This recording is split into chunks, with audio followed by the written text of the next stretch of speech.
Assalamualaikum warahmatullahi wabarakatuh. Waalaikumsalam warahmatullahi wabarakatuh. Semangat ya pada hari ini. Selamat pagi anak-anak sekalian. Selamat pagi. Apa kabar hari ini? Baik. Ya. Oke, di pertemuan kali ini kita belajarnya secara luring, ya, atau secara tatap Muka. muka. Minggu lalu kita belajarnya secara Daring. apa sih daring itu, Rifan? Daring itu apa? Offline. Offline atau online? Daring itu apa? Online. Kalau offline? Luring. Ya, jadi jangan sampai kebalik. Mana belajar yang daring, mana belajar yang luring, dan artinya pun harus tahu. Ya, kalau daring online, kalau luring offline. Oke ya. Oke, baik, sebelum kita memulai pelajaran kali ini, mungkin ketua kelasnya berdoa dulu ya. Rifan, silakan dipimpin doanya. Sebelum memulai pembelajaran hari ini, alangkah baiknya kita berdoa. Berdoa dalam hati, mulai.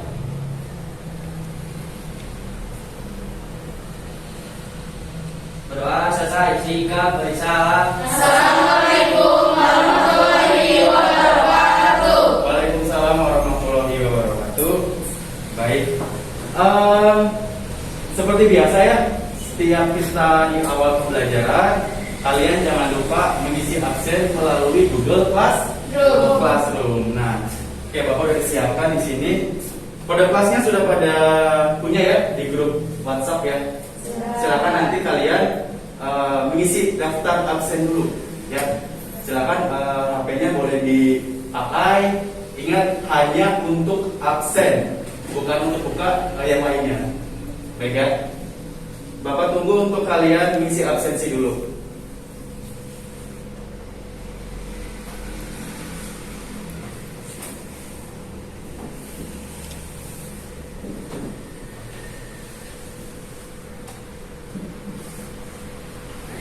Oke, Bapak cek di sini yang sudah masuk untuk yang sudah mengisi daftar absensi ya.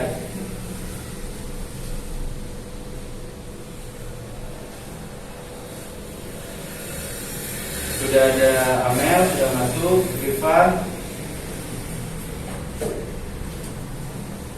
Oke, udah 8 orang, 2 orang lagi belum masuk absen. Tidak ada yang terkendala jaringan ya? Tidak ada ya? Oke. Sip. Sudah masuk semuanya daftar absensi pada hari ini. Baik. Bapak mau tanya dulu nih sebelum kita mulai ke pembelajaran ya. Enakan belajar luring atau daring? Luring. Kenapa alasannya? Kenapa enakan luring, Rifan? Bisa ketemu Amel di sekolah. Oke, kenapa? Enakan belajar luring, Pak? Alasannya apa? Karena lebih mudah. Lebih mudah memahami. Menurut Amel, kayak ketemu Roka gitu ya, kayak enakan luring. Kenapa alasannya? Lebih bisa memahami daripada daring. Menurut Zaskia, enakan mana? Daring atau luring? Luring ya. Alasannya apa? Bisa ketemu teman-teman, bisa ngegosip bersama ya. Terus Pelajarannya agak lebih mudah karena kalau misalkan belajar secara luring langsung tatap muka ya. Mungkin kalau misalkan ingin bertanya, kalian langsung, Pak ingin bertanya, Bu ingin bertanya, jadi langsung dijawab ya. Sedangkan kalau misalkan daring seperti yang kemarin, ada yang kendala jaringan ya. Pak ada yang nggak punya kuota, akhirnya tidak bisa masuk Zoom gitu ya. Tapi di sini Bapak ingin menekankan pada kalian, meskipun kalian belajarnya secara daring, seperti yang pernah Bapak sampaikan, harus tetap semangat dan rajin sekolahnya. Ya, jangan sampai materi yang sudah disampaikan oleh Bapak Guru masuk telinga kanan, keluar telinga kiri. Jadi sia-sia dong. Ya, sudah PT di rumah selama pandemi ya, kurang lebih 2 tahun betul. Jadi virus corona sekarang udah ulang tahun ya. Itu berapa usianya? Kedua, karena kita karantina, kita tidak boleh kemana-mana, kita belajarnya secara daring kurang lebih selama 2 tahun ya. Ingat, kalian SMK, artinya harus lebih kreatif meskipun belajarnya secara daring. Ya, jadi jangan sampai kalau misalkan ada ibu bapak guru mengajar, terus absen udah tidur lagi. Ada yang seperti itu? Yakin? Oke. Jadi kalau misalkan daring harus tetap videonya dinyalain. Ya, jangan sampai sambil makan, misalkan nggak mandi biasanya ya kalau pagi-pagi bangun tidur langsung nyalain komputer, nyalain HP, kita langsung tatap muka dengan gurunya. Ada yang cuma cuci muka, mungkin kurang gosok gigi misalkan. Ya, tetap harus rutinitasnya seperti belajar touring. Hanya kalian tidak secara langsung tatap muka dengan guru. Ya, begitu ya. Oke, baik, harus tetap rajin, semangat. Kalau ada tugas-tugas dikerjain. Ya, jangan sampai tugasnya numpuk karena semua penilaian dilakukan secara online. Ya, begitu ya. Baik, ada pertanyaan sebelum masuk ke materi yang baru nih, lanjutan dari yang kemarin. Ada yang ditanyakan? Tidak ada ya? Baik. Nah, di sini mungkin kalian sudah bisa melihat ya. Di situ tulisannya apa? Saskia coba dibaca. Laporan laba rugi dan perubahan modal. Laporan laba rugi dan perubahan modal. Nah, jadi sudah pasti hari ini kita akan belajar tentang laporan laba rugi dan perubahan modal. Ya, kemarin secara daring belajarnya ada yang masih ingat kita belajar tentang apa? Cung, masih ingat nggak, Saskia? Tentang unsur dan elemen laporan keuangan. Ya, betul apa salah, Armi? Betul. Betul. Kemarin belajar apa? Elemen dan unsur laporan keuangan. Elemen dan unsur laporan keuangan. Jadi kalian sudah belajar elemen-elemennya apa, unsur-unsurnya apa, di mana yang namanya laporan keuangan ada berapa? Laporan keuangan ada berapa kemarin? Ada 4. Ada 4. Coba sebutkan Saskia. Laporan Satu aja. Laporan laba rugi. Yang kedua apa? Coba Ulfa. Laporan perubahan modal. Laporan perubahan modal udah ada di sini ya. 2 lagi nih. Ada yang masih ingat yang ketiga apa? Tuh. Laporan keuangan yang pertama tadi disebutkan oleh Saskia. Laporan laba rugi. Yang kedua laporan perubahan modal. Yang ketiga apa? Laporan arus kas. Arus kas. Satu lagi. Ya. Laporan neraca. Neraca ya. Jangan sampai salah. Yang namanya neraca ada 2 ya. Neraca keuangan dengan neraca saldo. Ya. Kalian sudah belajar di kelas 10, betul? Betul. Nah, itu jangan sampai lupa karena materi akuntansi itu saling berkesinambungan. Ya. Karena kita kelasnya di sebelah jalan yang berisik ya, jadi kan fokus konsentrasi. Ada yang ingin ditanyakan nggak, Pak? Kemarin latihannya susah nih. Apa enggak, Pak? Kemarin ada yang belum paham terkait materi unsur dan elemen laporan keuangan.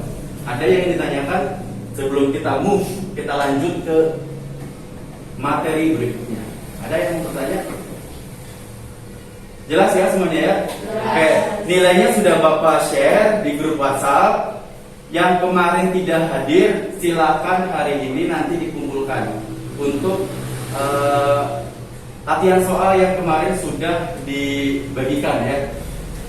Gitu ya. Oke, lanjut. Sekarang kita masuk ke materi berikutnya. Materi ini merupakan materi lanjutan ya dari unsur dan elemen laporan keuangan. Jadi setelah kalian tahu unsurnya apa saja, elemennya apa saja, sekarang kita mau masuk ke laporan keuangannya. Ya, siap? Siap. Ya, silakan catatannya buka kembali, bukunya dipersiapkan. Kalau misalkan ada pertanyaan nanti, silakan ditanyakan. Ya, yang belum paham jangan sungkan untuk ditanyakan karena malu bertanya sesat di jalan. Jadi jangan sampai ada hal-hal yang kecil yang seharusnya kalian tanyakan gara-gara nanti aja lah, ujung-ujungnya kalian tidak bisa mengerjakan soal latihan seperti itu. Ya. Ya, di sini ada yang udah kelihatan di belakang, kelihatan nggak? Irma, kelihatan ya? Laporan laba rugi dan perubahan modal.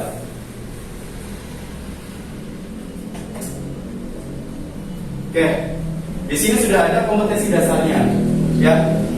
Kemarin juga sama waktu kita belajar tentang unsur dan elemen laba rugi, unsur dan elemen laporan keuangan. Di sini juga ada kompetensi dasar mengenai materi yang hari ini kita akan pelajari. Coba bisa dibaca, Amanda. Analisis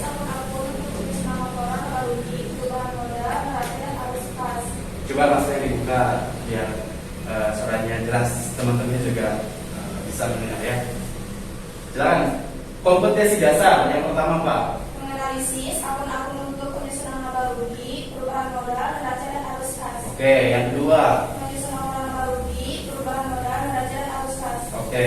Nah, di sini ada kompetensi dasar ya. Ada dua nih, 3.18 dan 4.18. Kalau 4.18 berarti berkaitan dengan prakteknya.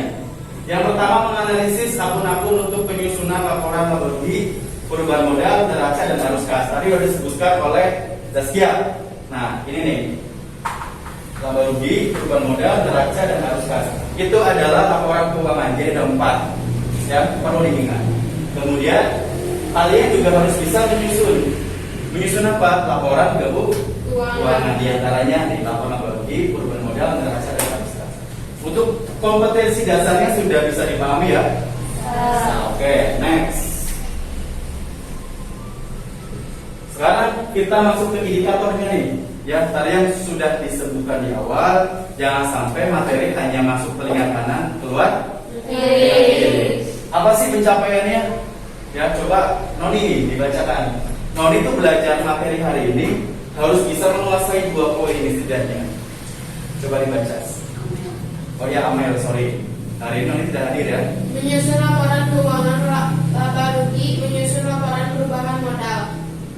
Oke, yang pertama kalian itu belajar tentang laba rugi dan perubahan modal, tentunya harus bisa menyusun laporan keuangan laba rugi dan perubahan modal. Jadi jangan sampai belajar kemana karep kalau kata Sundanya Mbak ya. Jadi harus ada tujuannya. Ya, sekolah tujuannya untuk belajar dan dapat ilmu terus dapat ijazah buat apa? Kerja. Itu tujuannya. Jadi kalau misalkan ada yang belum dapat ijazah kerja cuma udah KTP, itu harus dipertanyakan ya, karena segala sesuatunya itu tujuannya harus pasti ya. Next. Nah, ini adalah indikator pencapaian yang harus kalian capai pada materi kali ini.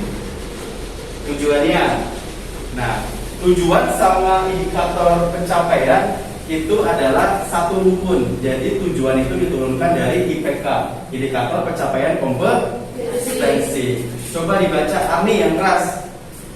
Arni itu belajar tentang laba rugi ini, sama laporan laba rugi. Kemarin kalau tidak salah itu ada yang bertanya, Pak, bedanya pendapatan operasional dan pendapatan apa? Jadi Arni itu belajar, tapi pendapatan itu adalah Arni sendiri membuat. Ya, jadi laporan laba rugi, dan laporan Rifa dibaca. Apa sih laporan laba rugi itu? Laporan laba rugi adalah laporan yang hasilnya dibuka boleh. Laporan laba rugi adalah laporan yang menyajikan ukuran keberhasilan dari operasional perusahaan selama periode waktu tertentu. Oke, coba Isyad dibaca. Laporan laba rugi itu apa? Yang kelas, maskernya boleh dibuka. Laporan laba rugi adalah laporan yang menyajikan ukuran keberhasilan dari operasional perusahaan selama periode waktu tertentu. Oke, laporan laba rugi adalah laporan yang menyajikan ukuran keberhasilan dari operasional perusahaan selama periode waktu tertentu. Nah, yang perlu kalian garis bawahi adalah keberhasilan dari operasional perusahaan. Kenapa sih Pak kalau misalkan untuk mengukur perusahaan itu gagal atau berhasil, itu bisa dilihat salah satunya dari laporan laba rugi. Ada yang tahu alasannya? Kenapa nggak lihat perusahaannya Pak, gede atau besar, besar atau kecil? Misalkan, kenapa dilihat dari laporan laba ruginya? Coba ada yang bisa menjawab. Kenapa sih harus lihatnya ke laba rugi untuk memperoleh ukuran keberhasilan si perusahaan itu berhasil atau enggak dalam menjalankan operasionalnya? Ada yang tahu? Ada yang tahu? Kenapa? Alasannya apa? Ada yang masih ingat enggak elemen-elemennya apa aja? Laporan laba rugi kemarin. Yang pertama, Pendapatan dan beban. pendapatan dan beban. Nah, dalam materi kali ini laporan laba ruginya adalah laporan perusahaan dagang. Ya, perusahaan ada berapa? Ada 3. Satu, Jasa, jasa, dagang, manufaktur ya. perusahaan jasa sudah pernah kalian pelajari di kelas 10, dan kelas 11 ini kalian belajar tentang perusahaan dagang. Jadi menjual barang dagang tanpa diproses terlebih dahulu. Contohnya, menjual barang dagang yang tidak diproses barangnya, jadi langsung dijual. Contohnya apa? Supermarket. Di sini banyak, ada Indomaret, Alfamart, Alfamidi, Borma, ya, itu salah satu perusahaan dagang. Nah, terus depan kita, sekolah kita ada yang namanya perusahaan tekstil. Apakah itu termasuk perusahaan dagang? Bukan. Kenapa? Karena perusahaan tekstil Buka maskernya. Karena perusahaan tekstil mengubah bahan mentah menjadi bahan terjual. Oke, karena perusahaan tekstil atau manufaktur, ya, karena itu maksudnya perusahaan manufaktur mengubah bahan mentah menjadi barang siap dijual. Sedangkan Indomaret, Alfamart itu langsung dipajang, ya, langsung dijual seperti itu. Nah, di sini sudah dibacakan oleh teman kalian. Laporan laba rugi adalah laporan yang menyajikan ukuran keberhasilan. Nah, tadi belum dijawab, ya, kenapa sih untuk mengukur keberhasilan perusahaan harus lihatnya di laporan laba rugi? Karena di dalamnya itu pasti ada perolehan laba atau rugi. Otomatis kalau perusahaan mengalami rugi, maju atau enggak? Enggak, ya. Kalau misalnya laporan mengalami laba terus, laba itu apa sih?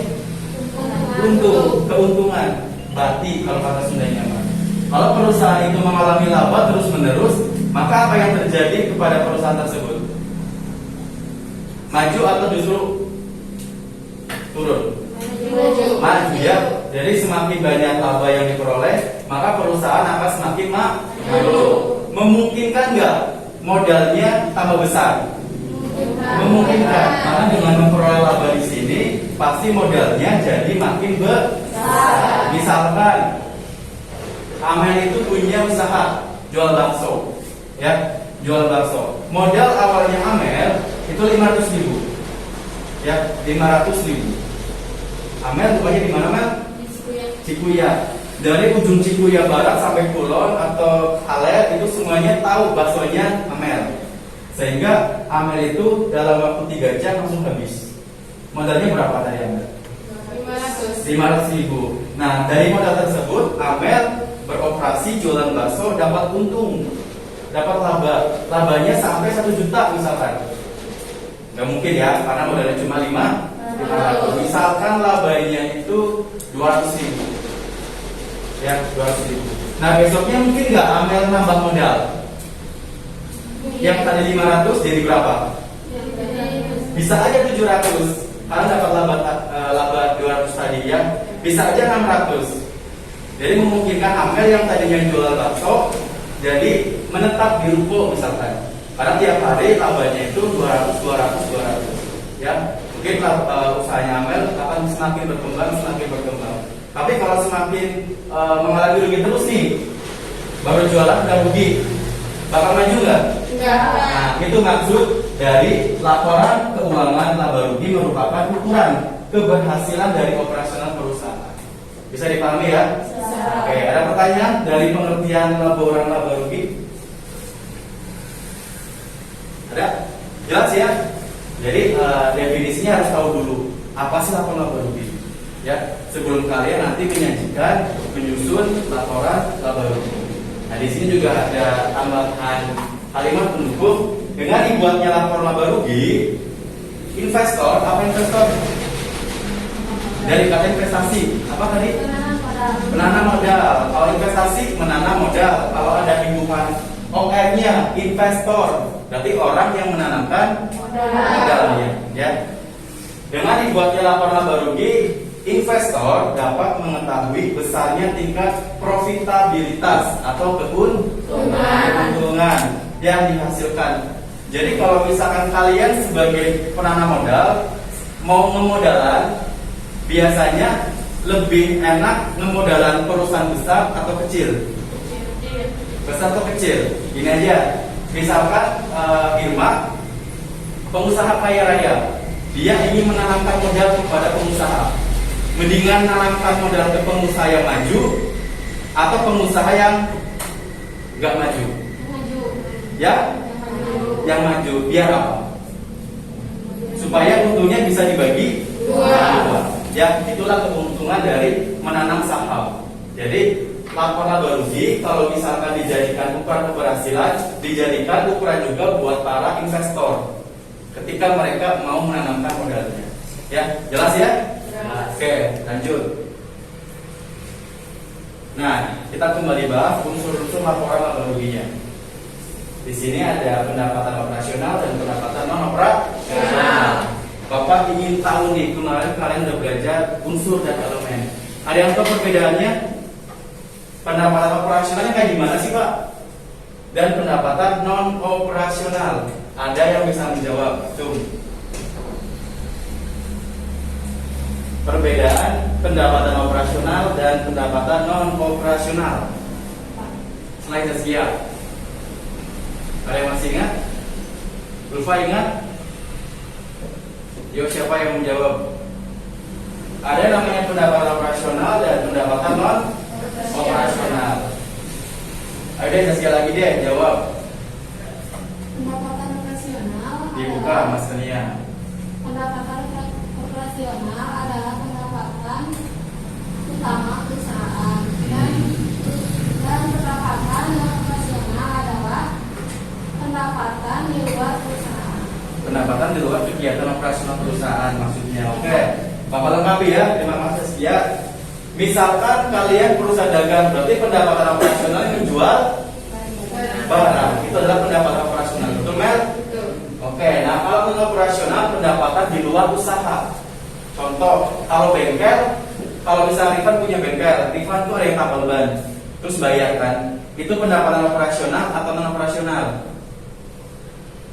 Rifan usahanya bengkel, terus misalkan Irsyad bocor bannya ke bengkel Rifan, terus dibenerin aja, bayar. Nah uangnya itu masuknya ke operasional pendapatannya atau non operasional? Menurut Rifan?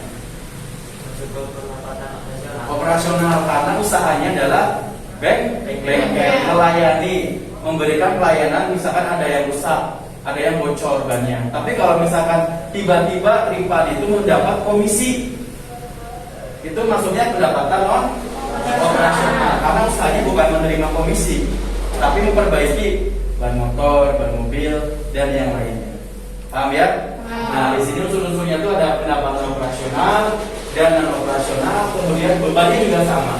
Beban operasional dan non operasional, laba kotor, pajak penghasilan, dan laba atau rugi bersih. Ya, kalau misalkan laba sebelum pajak namanya laba kotor. Paham? Nah, kalian sudah dijelaskan masing-masing. Silakan dibaca kembali untuk unsur dan elemen laporan laba ruginya. Ada pertanyaan? Ada pertanyaan?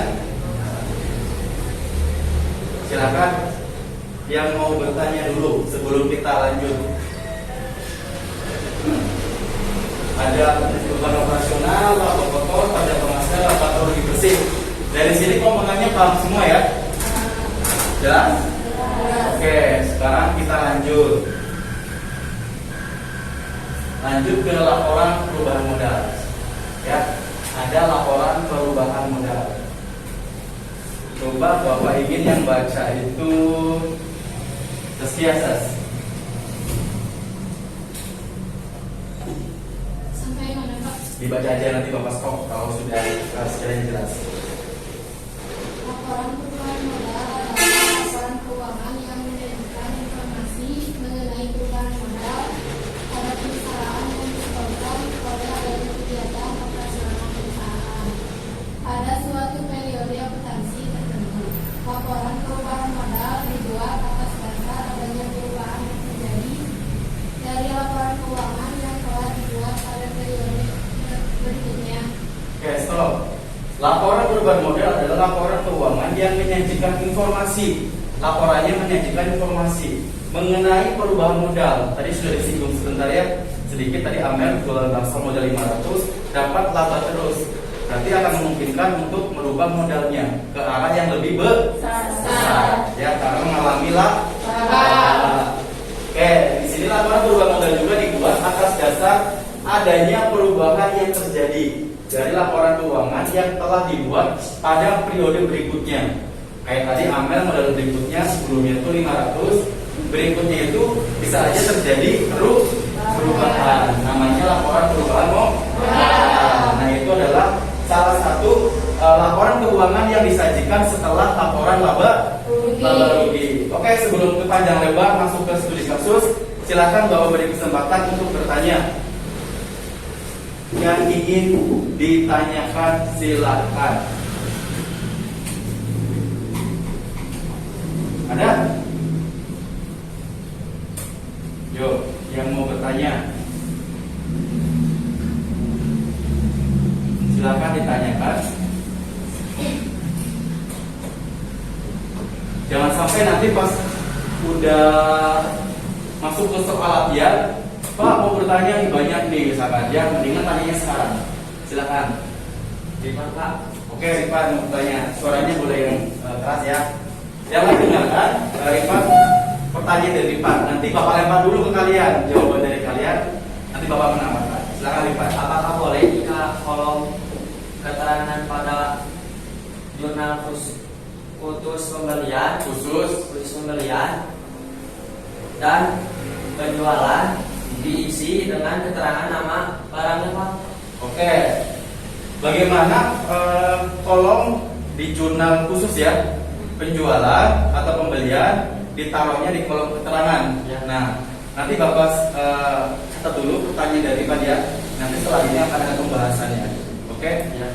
Karena kemarin sempat belajar di modul mengenai format-format ya, laporan keuangan sebelumnya ada jurnal khusus dan yang lainnya seperti jurnal penyesuaian dan jurnal umum ya. Nanti Bapak jelaskan. Bapak tanggung dulu pertanyaannya. Ada lagi? Ada, Pak. Silakan, Ulfa. Izin bertanya, Pak, apakah pajak penghasilan yang terdapat pada laporan laba rugi ditentukan oleh perusahaan atau bagaimana, ya, Pak? Oke, kita masuk dulu ke sini ya.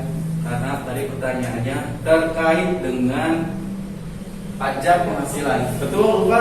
Ya. Tadi pertanyaan Pak Bapak jawab ya, karena kita belum masuki ke submateri yang kita bahas, nanti ada di situ.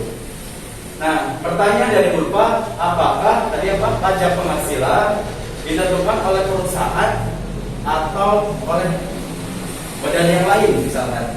Betul Ulfa? Pak. Oke, nah perusahaan tidak semuanya dikenakan pajak penghasilan, ya. Di situ harus kalian ketahui.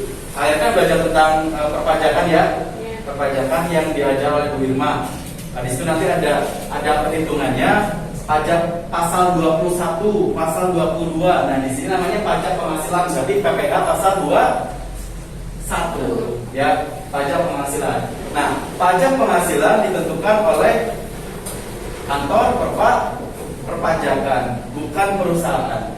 Ya, tapi dihitung oleh perusahaan atas dasar prosentase yang dikeluarkan oleh Direktorat Jenderal Pajak. Ya, kantor pajak lah kalau di sini ada di Cimahi ya. Misalkan Ulfa punya perusahaan penghasilan per bulan katakanlah 50 juta.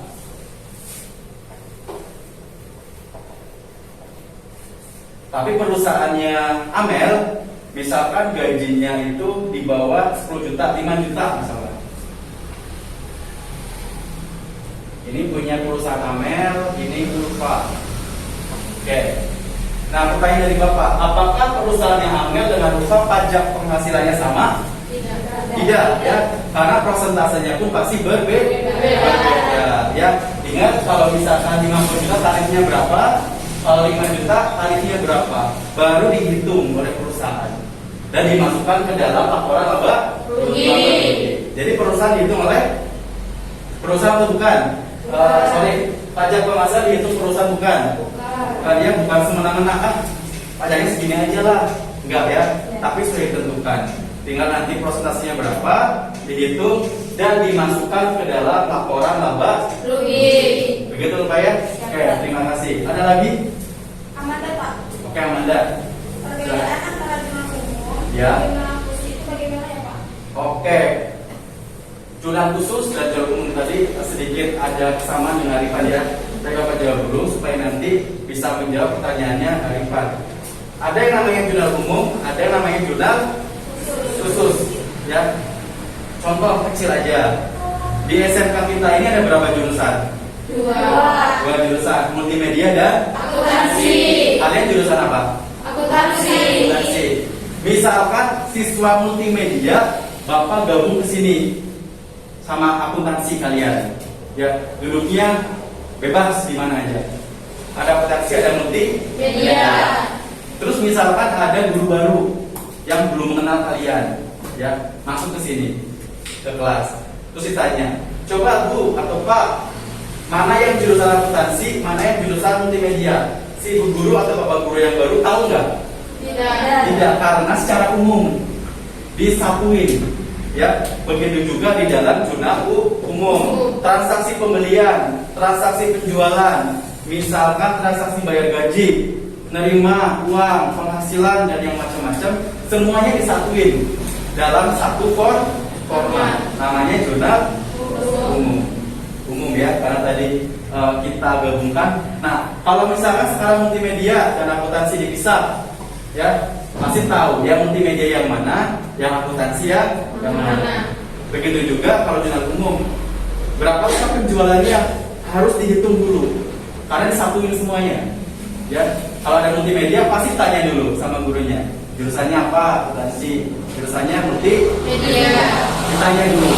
Kalau dalam jurnal umum harus dihitung dulu. Beda dengan yang namanya jurnal khusus. Akuntansi, multimedia. Nah, dalam jurnal pun sama. Yang transaksi penjualan khusus penjualan. Boleh nggak dicampur dengan pembelian? Boleh nggak? Kalau boleh namanya jurnal umum. Kalian satuin. Kalau dipisah namanya jurnal khusus. Beban gaji khusus beban gaji. Pengeluaran khusus pengeluaran. Penerimaan khusus penerimaan. Jadi ketika ditanya, Arni berapa penerimaannya? Langsung ke jurnal khusus penerimaan. Ya, karena sudah dispesifikasi khusus penerimaan. Tapi kalau jurnal umum, Arni berapa penerimaannya? Amanda berapa pengeluarannya? Harus hitung dulu. Karena umum semuanya disatuin. Gitu ya. Jelas? Bagus pertanyaannya. Ada lagi? Siti, Pak. Oke, Siti. Silakan Siti. Bagaimana membedakan pendapat operasional? Pendapatan operasional. Oke, tadi sudah singgung sama Saskia ya. Bapak jelaskan kembali, yang namanya pendapatan operasional itu adalah pendapatan operasi utama si perusahaannya. Misalkan Siti jual beras. Berarti nanti pendapatannya dari mana?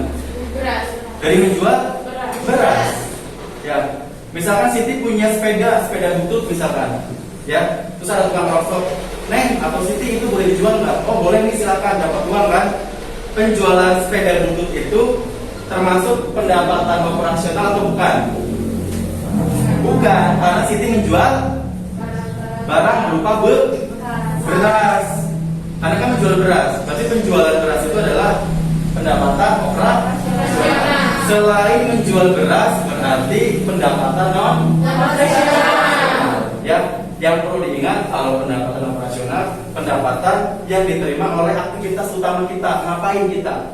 Kalau salon, ya misalnya salon misalkan, berarti pendapatan operasionalnya kita nyukur rambut kan? Dapat uang. Rimba dapat uang. Pijit misalkan ada, spa dapat uang.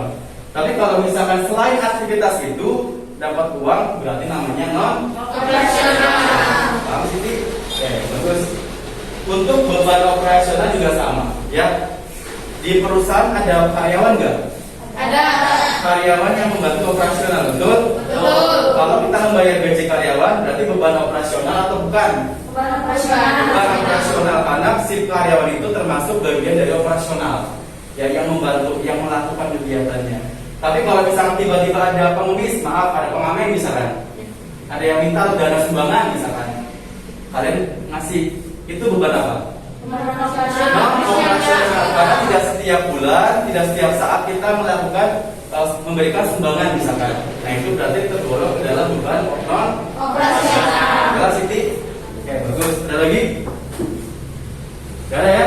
Oke, kalau nggak ada kita lanjut.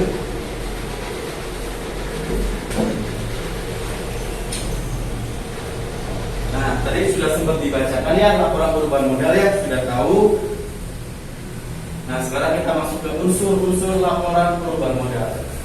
Ya, yang pertama itu harus ada di dalamnya modal modal awal diterima di dalam neraca saldo. Ya, di sebelumnya sudah dipelajari, di kelas 1 pun sudah, tapi untuk perusahaan jasa ya.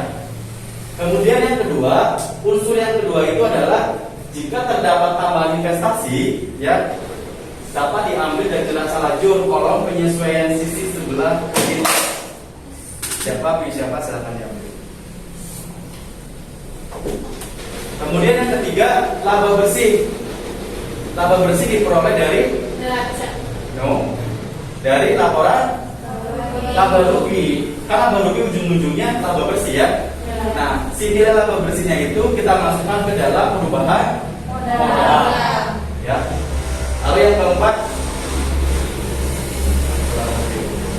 data pengambilan pribadi atau prefer ya.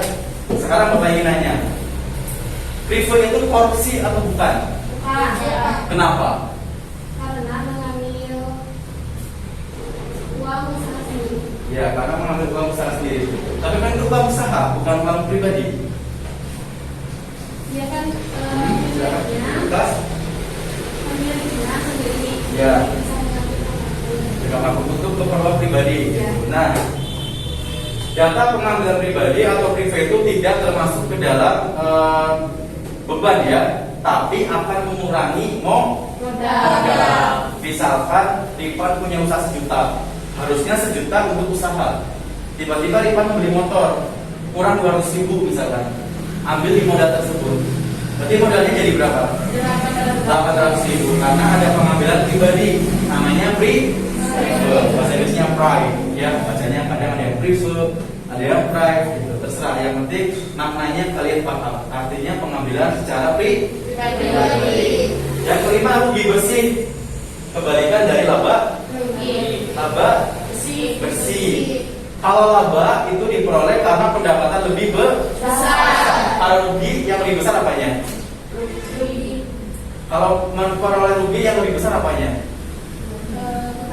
Utang atau beban. Yang pengeluarannya lebih besar, penghasilnya lebih kecil, akan diperoleh rugi. Paham ya? Oke, next. Untuk laporan perubahan modal ada yang ditanyakan? Oke, nanti silakan. Kenapa ceritanya nggak bisa masuk ke ini Pak, ke laporan modal rupiah atau neraca? Oke, kenapa prefer itu tidak masuk ke dalam neraca atau laba rugi ya? Bagus pertanyaannya. Kenapa prefer tidak masuk ke dalam neraca atau laba rugi? Sedangkan laba rugi itu kan ada beban nih. Nah, prefer ini bisa masuk beban atau enggak sih Pak? Nah, tadi sudah disebutkan sedikit ya, bahwa prefer itu adalah pengambilan uang perusahaan untuk keperluan pribadi, perusahaan yang punya yang ambil, bukan karyawannya. Ya, sedangkan kenapa tidak masuk ke dalam laba rugi? Laba rugi itu elemennya beban, dan beban itu merupakan pengeluaran yang bersifat tetap. Ya, setiap bulan pasti dikeluarkan. Sedangkan prefer atau data pengambilan pribadi itu dikeluarkan tidak tetap.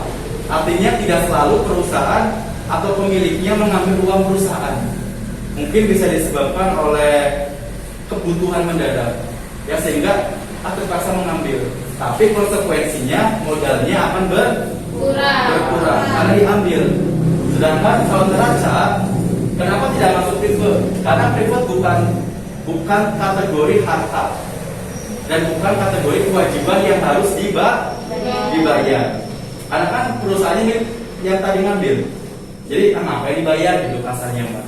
Ya, sedangkan yang namanya neraca itu elemennya hutang dan kewajiban. Ya, harta sama dengan hutang plus modal atau pasifak namanya. Ya, begitu Arni, jelas ya? Oke, bagus. Ada lagi? Gak ada ya? Kalau nggak ada kita lanjut. Oke, sekarang kita masuk ke analisis data nih. Oke. analisis penyajian data. Nah, di sini ada perintah untuk menganalisis bagaimana penerapan laba rugi dan perubahan modal, maka perhatikan dan analisislah penyajian data melalui link berikut. Nah, di sini kebetulan nanti Bapak sediakan linknya. Sudah ada instruksi di grup WhatsApp, media pembelajaran modulnya sudah ada ya? Sudah dibaca? Sudah. Sudah. Jadi nanti semua informasinya bisa kalian baca di Google Classroom. Nah, sekarang kita fokus ke analisis datanya. Bapak tampilkan.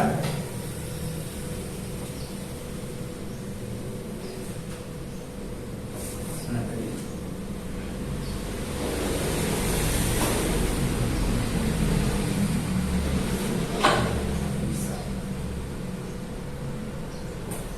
Oke, karena di sini bisa diklik ya untuk penyajian datanya. Tapi Bapak sudah persiapkan di LKPD-nya, ya, lembar kerja untuk kalian mengerjakan studi kasusnya, begitu ya. Karena setelah dianalisis, kalian di kelas 2 itu banyak mengalami beberapa kendala terkait laporan keuangan. Misalkan, apakah laporan laba rugi boleh dikerjakan setelah perubahan modal? Ya, kadang biasanya kan ada perubahan modal dulu, baru ngerjain laporan laba rugi. Boleh nggak kayak gitu? Tidak bisa ya, karena elemennya saling berkaitan dan berkesinambungan. Ya, seperti ya. Oke, sekarang akan Bapak bagikan lembar kerjanya. Kalian kerjakan dulu. Bapak kasih waktu selama 1 jam. Ya, harus selesai. Materi yang nanti yang tadi setelah kalian pelajari bersama itu ada di Classroom lebih lengkap, ada modulnya juga. Ya, dan kemarin sudah sempat kita bahas bersama terkait elemen dan unsur laporan keuangan. Nah, di sini ada instruksinya. Semuanya bisa perhatikan dulu. Ada lembar kerjanya, ya. Namanya apa ini? Neraca lajur. Karena neraca lajur itu adalah sumber untuk melakukan atau mengerjakan laporan keuangan. Setelah neraca lajur ada namanya jurnal penyesuaian. Baru kalian bisa mengerjakan laporan laba rugi dan perubahan modal. Kalau untuk neraca dan alokasinya kita akan lanjutkan di pertemuan berikutnya. Hari ini kalian akan belajar dan mengerjakan menyajikan menyusun laporan laba rugi. Oke, Bapak bagi ya. Bawa kalkulator semuanya? Bapak silakan ditulis, Pak. Boleh pakai pensil? Boleh. Pak boleh pakai pulpen, tapi usahakan jangan dicoret-coret. Pakai pulpen ketika kalian sudah yakin saja. Kalau sudah yakin, pakai pulpen boleh, ya. Ketuanya boleh dibagi.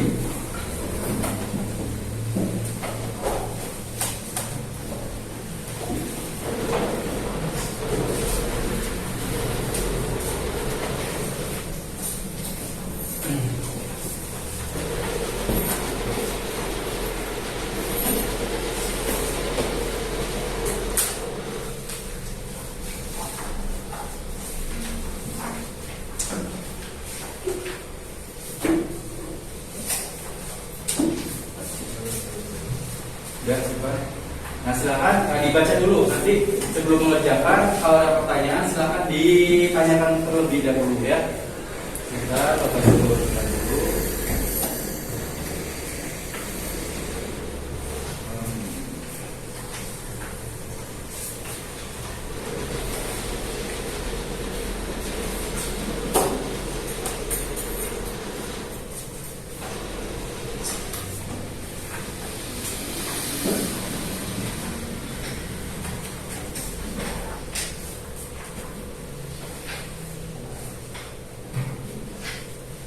Ini dia.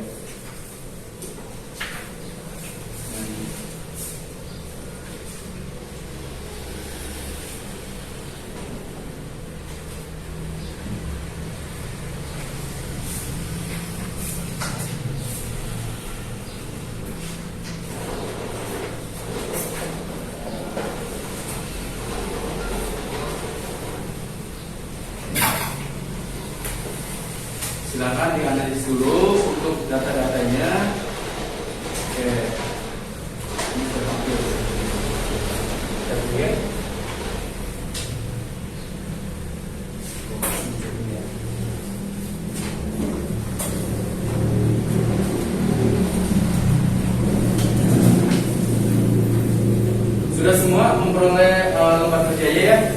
sudah ada soal. Tadinya Bapak ingin menampilkan dulu soal yang ada di lembar kerja itu supaya nanti kita bisa analisis bersama. Bapak coba dulu buka.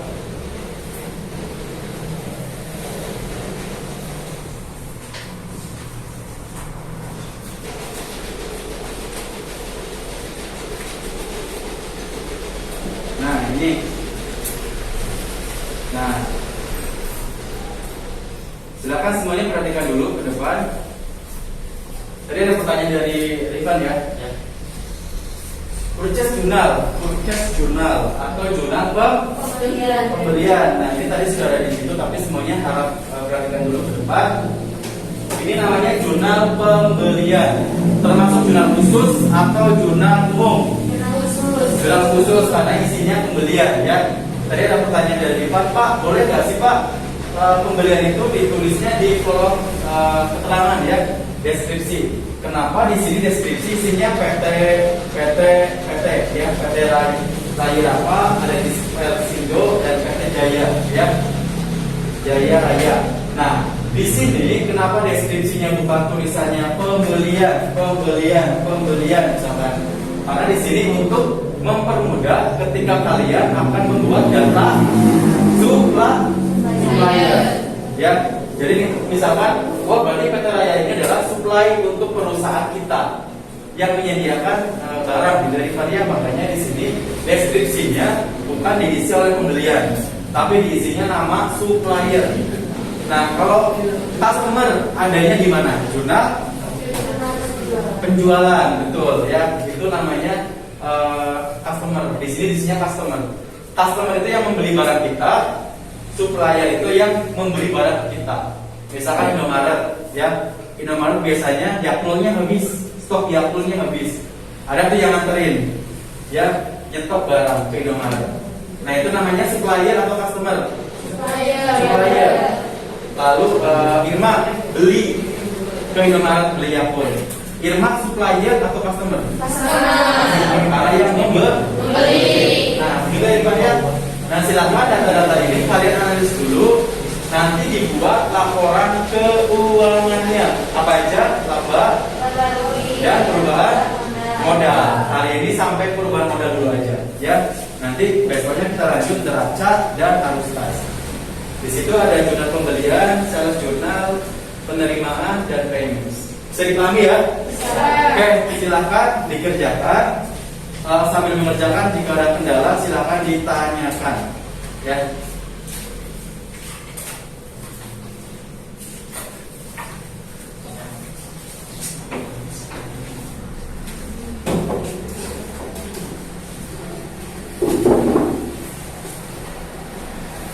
Jangan lupa diberikan ditulis nama kalian. Di situ formatnya ada.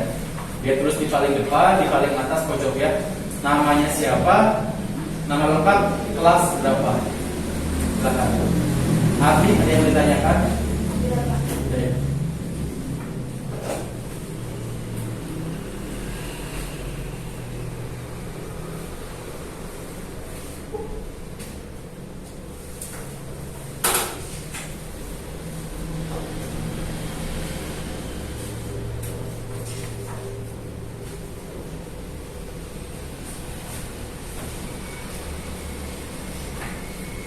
Di sini ada yang tidak hadir, Doni tidak hadir. Ada yang tahu keterangannya? Soalnya waktu dari kemarin hadir. Tidak ada keterangannya.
Nah, di situ ada PTS jurnal juga ya, jurnal kelas kecil.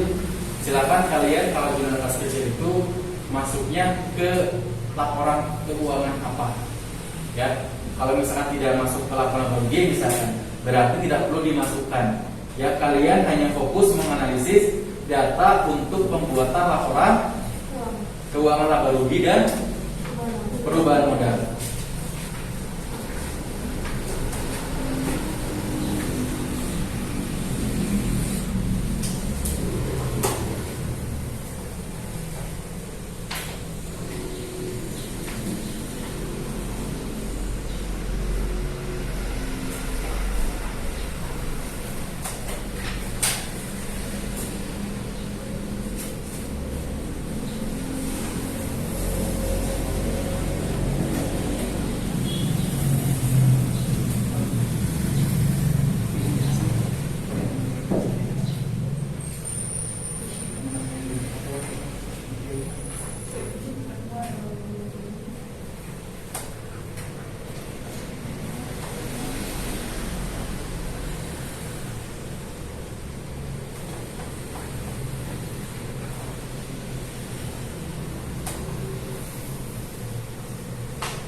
Ya,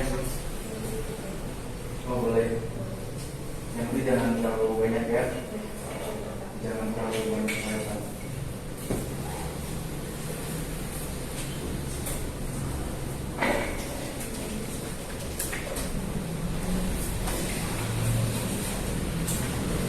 Kemarin hari tidak masuk pas hari kemana? Tapi langsung menyesuaikan ya, bisa langsung mempelajari yang ada di kelas ini. Karena kalau misalkan tidak baca di sana, nggak bisa ngerjain yang ini. Ya, oke.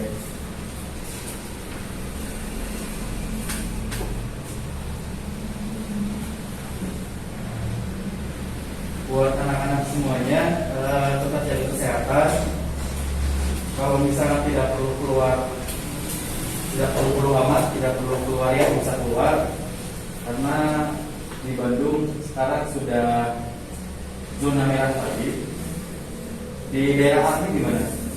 Aman? Oh iya. Kalau di Amer gimana Ciku ya? Ya, jadi jangan sampai nggak pakai masker ya kalau keluar.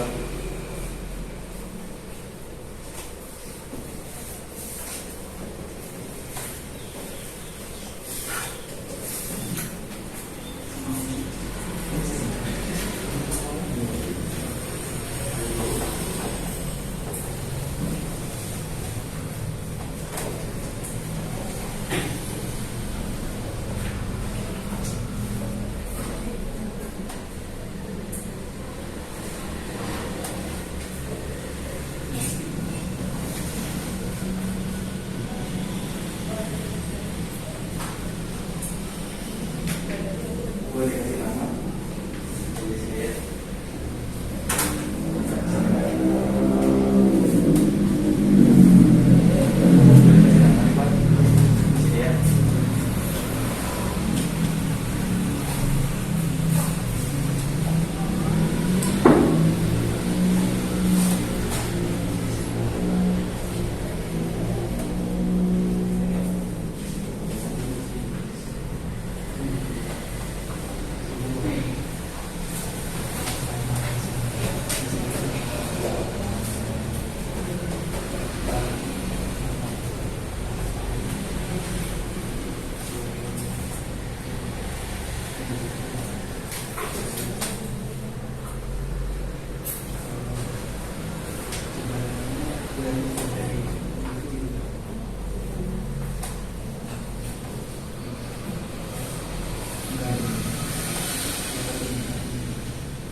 Jadi hitungnya harus ya, karena ini semuanya harus balance.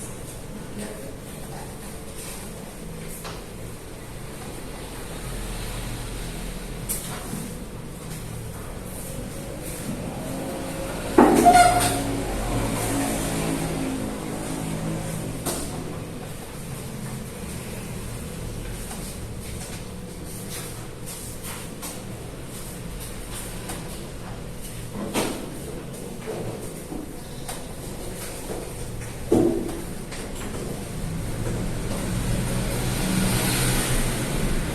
Jadi ke sekarang aja.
Sekarang galau Pak.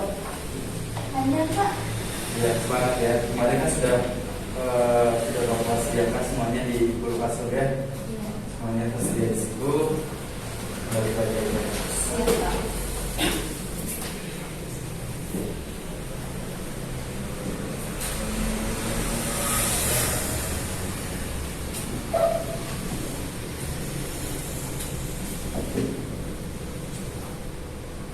Waktunya 20 menit lagi. Silakan dilengkapi laporan keuangannya, diteliti kembali, dihitung secara benar ya. Jangan sampai, biasanya kan kalian kalau misalkan ada kolom neraca ataupun laporan keuangan antara debit dan kreditnya no balance, nggak bisa tidur ya Mel ya, pikiran terus, juga harus teliti.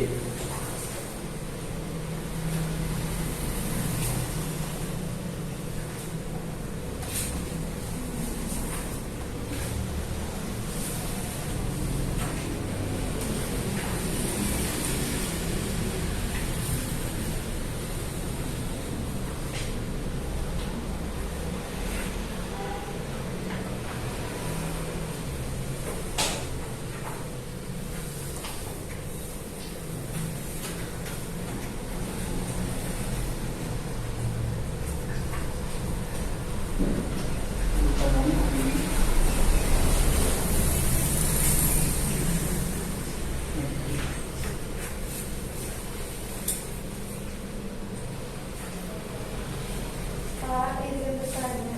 Ya silakan Arni. Kalau interest income itu masuknya ke gains apa ke operating expense, Pak? Apa tadi interest Income. income? Interest income itu kan pendapatan bunga ya.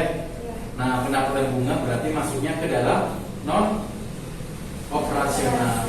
Ya karena perusahaan itu menerima bunga itu tidak setiap waktu ya. Jadi maksudnya ke non operasional. Siap.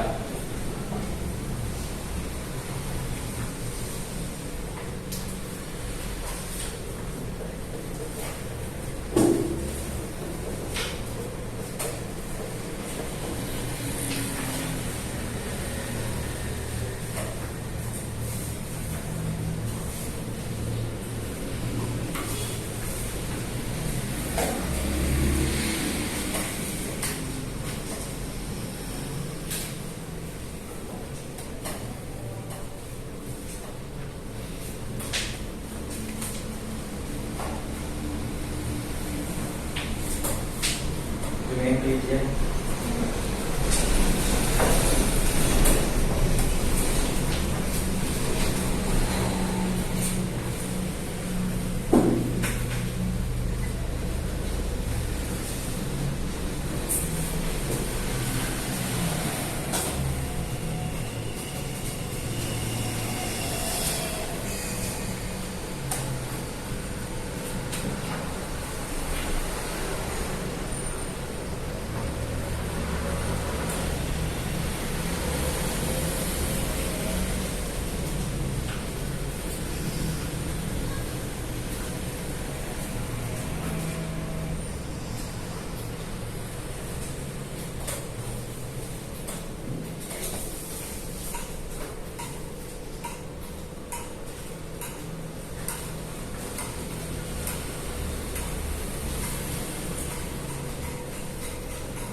Biar dikasih nama ya mak. Oke.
Menit lagi ya.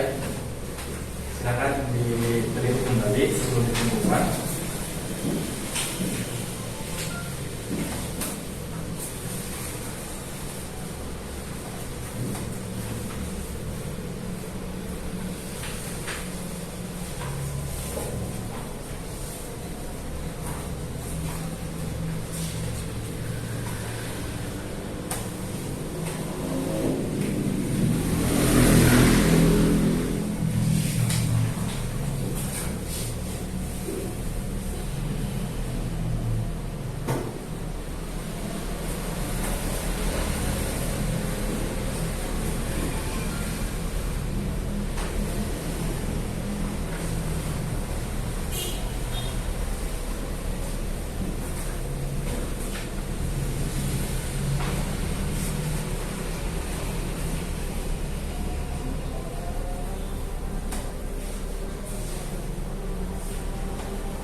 Oke, nggak apa-apa.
Sudah selesai?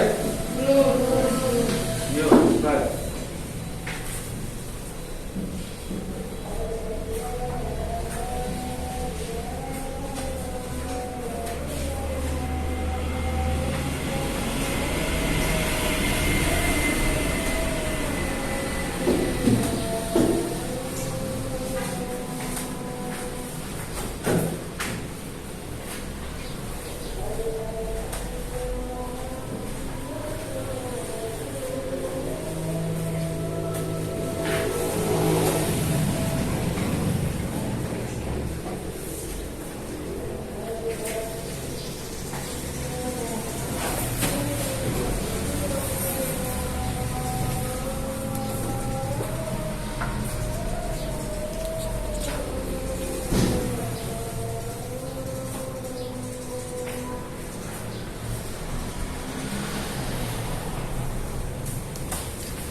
Oke, baik. Sudah selesai? Sudah. Sudah ya? Silakan dititik kembali, dicek 2 menitan lah ya sebelum dikumpulkan. Nanti Rifan sebagai ketua diambil yang Rifan ya. Jangan lupa di namain. Dia kelas kerja dikasih nama, kelas berapa, tanggal jangan lupa ya.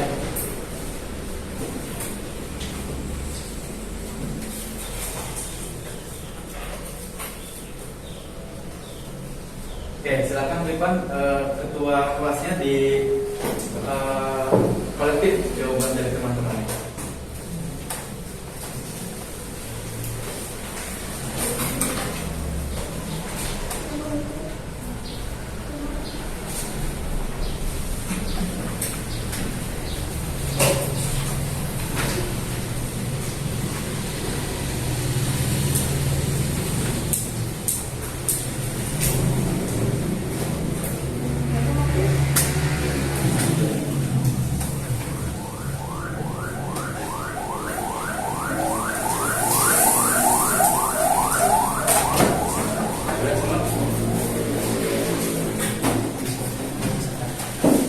Baik, ada kendala nggak tadi mengerjakan laporan laba rugi sama perubahan modal?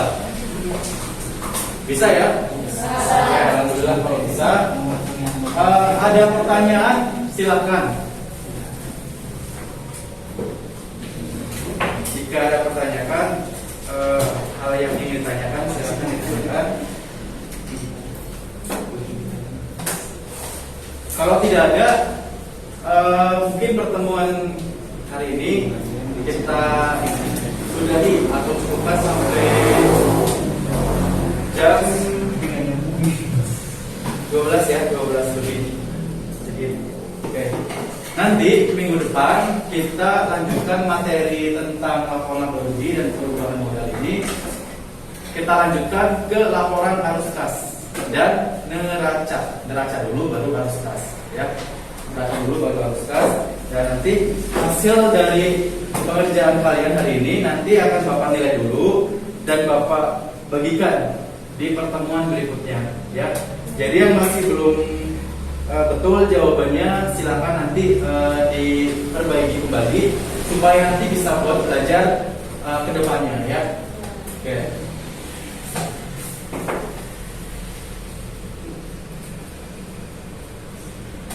Kalau tidak ada pertanyaan, minggu depan juga kita masih touring ya. Tetap jaga kesehatan, pakai masker, jangan lupa. Jangan lupa pakai masker. Sebelum masuk kelas, pakai hand sanitizer dulu. Dicek suhu dulu juga di bawah ya, di ruang tata usaha sebelum kalian masuk. Baru kalau sudah dicek suhu, pakai hand sanitizer, maskernya sudah dipakai, nanti bisa masuk ke kelas. Oke? Pertemuan berikutnya nanti kalian akan belajar melanjutkan laporan keuangan neraca, laporan arus kas dan neraca. Bisa dipahami? Bisa. Kalau tidak ada pertanyaan, ketua kelasnya pimpin doa sebelum mengakhiri pembelajaran pada hari ini. Silakan disiapkan dulu sebelum mengakhiri pembelajaran. Sebelum mengakhiri pembelajaran hari ini, alangkah baiknya kita berdoa. Berdoa dalam hati, mulai. Berdoa selesai. Sikap beri salam. Assalamualaikum warahmatullahi wabarakatuh. Waalaikumsalam warahmatullahi wabarakatuh. Terima kasih untuk hari ini. Tetap jaga kesehatan ya. Protokol kesehatan dan jangan kemana-mana dulu kalau tidak perlu keluar. Baik, silakan selamat siang semuanya. Sampai ketemu minggu depan. Ya.